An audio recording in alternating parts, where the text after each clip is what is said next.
यो घर छ नि जुन देखिराख्नु भएको छ नि, यो जापानको चाहिँ दान्छी अथवा क्वार्टर भन्छ होइन, सरकारी क्वार्टर भन्छ। यो भनेको चाहिँ विपन्न आय भएका चाहिँ व्यक्तिहरूले चाहिँ यहाँ एप्लिकेसन गर्यो भने यस्तो घरमा चाहिँ बस्न पाउँछ। यहाँ तपाईँको पछाडि पनि देख्नुहुन्छ, यो सबै एउटा गभर्मेन्ट क्वार्टरहरू हो। नेपाल गभर्मेन्टलाई साँच्चै म यस्ता किसिमका घरहरू बनाउन अनुरोध गर्छु, किनभने नेपालभरिको 14 अञ्चल 77 जिल्लाका मानिसहरूको चाहिँ एउटा रोजगारीको स्थल भनेको काठमाडौँ नै हो। काठमाडौँमा यति जनघनत्व भइसक्यो कि त्यहाँको जमिनले पनि धाउन सक्दैन। घरहरू थोरै छ, पब्लिक चाहिँ बढी छ, त्यसैले पनि त्यहाँको फोहोर व्यवस्थापनदेखि लगेर पानी व्यवस्थापनदेखि लगेर हरेक कुराको चाहिँ अहिले कन्जेस्टेड भइरहेको छ। त्यो भनेको अव्यवस्थित बसोबासको कारणले।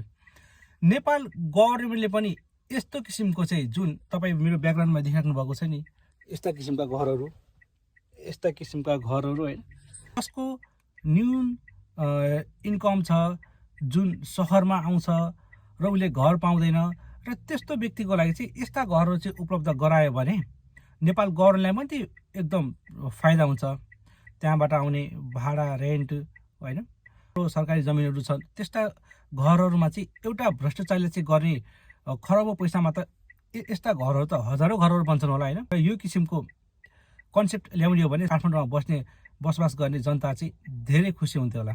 नेपालमा जो कहिले पनि सजिलै घर चाहिँ पाउँदैन। यदि जोसँग राम्रो ज्ञान क्षमता छ र उसले चाहिँ राम्रो पढाइ गर्न चाहेको छ, नेपालमा काठमाडौँमा आएर पढाइ गर्छु भन्ने व्यक्तिले नै पाउँदैन, किनभने उसको जात हेरिन्छ, उसको धर्म हेरिन्छ, उसको चाहिँ पैसा हेरिन्छ, त्यो दुनियाँ त्यो दलाल लगाउनु पर्ने, दलालले पनि कति पैसा खाइदिन्छ, ठग्न माथि ठगिदिन्छ। यस्ता किसिमका चाहिँ नयाँ योजना ल्याएर जो एकदम पारदर्शिता सहित अनलाइन फर्म भर्ने र अनलाइनबाट चाहिँ यी सबै बुकिङ गर्न सकिने टाइपको चाहिँ एउटा कन्सेप्ट यदि ल्यायो भने यो चाहिँ नेपाल र नेपालीको लागि चाहिँ अति नै फाइदा हुन्छ जस्तो लाग्छ। म अहिलेको यो बालेन सरकारलाई के अनुरोध गर्न चाहन्छु भने हो, साँच्चै यस्ता किसिमका चाहिँ घर ल्याउनुपर्छ। यो यस्ता किसिमका घर चाहिँ पुरा सहरमै हुनुपर्छ भने छैन, गाउँ साइड एरियामा अनि पहाड नजिक एरियामा जहाँ चाहिँ हरियाली छ होइन, त्यहाँबाट जुन ट्रान्सपोर्टेसन हुनु पर्यो मेन कुरा, यस्तो ठाउँमा बनायो भने पनि बस्छ क्या। यस्तो कन्सेप्ट चाहिँ नेपालमा पनि आउनुपर्छ जस्तो लाग्छ होइन।